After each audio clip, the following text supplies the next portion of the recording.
드리겠습니다. 전번에 제가 보는데 노골적인 질문 이해까지 많이 하셔놓고 더 어느 정도로 나갈지 제가 걱정이 되는데. 아니 그 참여정부 이건 뭐 참여정부 평화 변형 정책, 협력 정책을 계속 보완 발전시킨다고 했는데 저는 그러니까 현 정부가 굳이 뭐 협력 정책을 굳이 개선한다고 할 필요 없다고 생각합니다. 자기 나름대로 논리가 있다면 충분히 할 수 있다고 보는데, 근데 문제는 계속 개선 보완 발전한다고 하는데.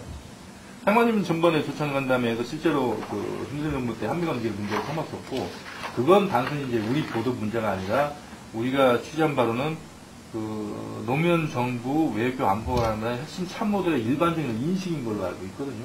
그러면 차라리 협력 정치 이런 문제가 있었기 때문에 우리 취할 수가 없고 이렇게 나가야 된다고 얘기를 하지. 계속 보완 발전시킨다. 제가 그 부분에 대해서는 이렇게 답변을 드리죠. 제가 그때 그 부분은 참 재밌는데.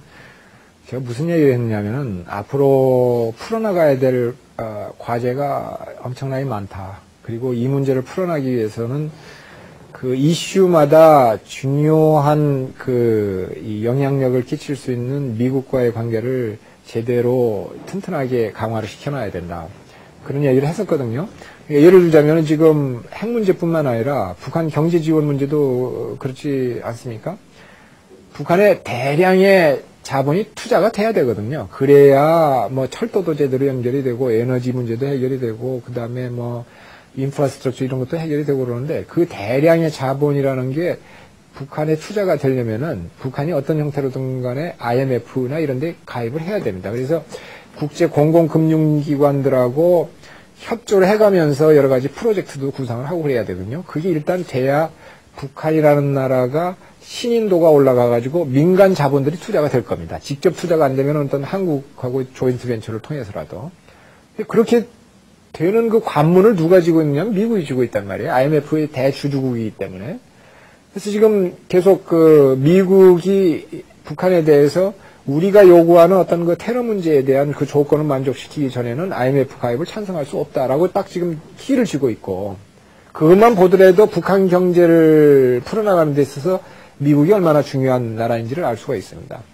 그 다음에 또 평화 정전 체제를 갖다 어떤 형태로든 간에 평화 체제로 전환을 해야 되지 않겠습니까? 그러면은 미국이 지금 정전협정의 당사자인데 그 미국이 어떤 입장을 취하느냐에 따라 가지고 한반도의 평화를 제도적으로 보장하는 어떤 국제적인 협력 구조가 만들어져야 될 텐데 그게 좌우가 되거든요. 그런 여러 가지 과제들을 풀어나가는 데 있어서 미국이 중요한 영향력을 미칠 수가 있기 때문에 우리 국민들이 원하는 어떤 방향으로 우리 문제, 이 한반도 문제를 풀어가려면은 걔들과 관계가 아주 긴밀하게 조성이 돼야 된다라는 얘기를 하면서, 근데 과거에 한미 간의 동맹임에도 불구하고 때로는 그 의사소통이 제대로 안 되고 삐거덕거리는 경우가 있었다. 딱 그 말 한마디 했거든요.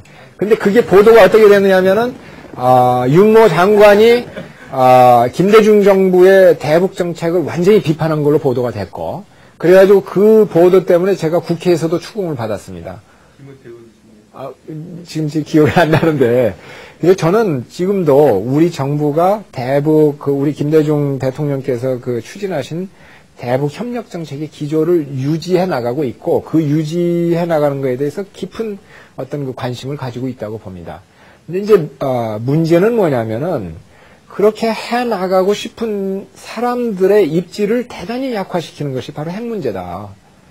뭐 보시면 알지 않습니까? 최근에도 한국의 신문에 보도된 거 보니까 북한에 대한 국민들의 태도가 뭐 경화되고 또 이 미국에 대한 시각도 바뀌어지고 있다라는 게 바로 저는 북한 핵 문제 때문에 그렇다고 보거든요. 그래서 제발 여러 가지 상황들을 고려를 해가지고 북한이 좀 전향적인 관점에서 핵 문제를 갖다가 좀 협력을 하고 나오면은 참 우리 같은 사람들이 대북 화해 협력 정책을 추진하기에 좋은 여건이 마련이 될 거라고 봅니다.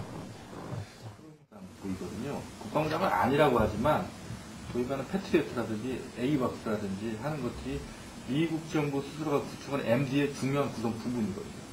그리고 그걸 운용하기 위해서는 군사위성이 필요한데 한국 정부 패트리어트 3 가져오면 이 군사위성에 의존할 수밖에 없거든요.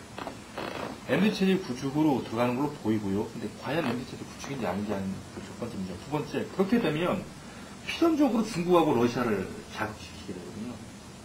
이건.